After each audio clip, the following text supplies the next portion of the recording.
اتعلمت ايه هنا غير الدراسة؟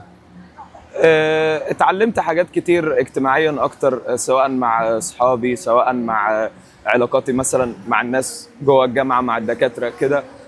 بتتعلم انك تتواصل احسن عموما مع الناس. المسؤولية، طبعا عليك مسؤولية كبيرة وباخد قراراتي لوحدي، وده حاجة مهمة جدا يعني.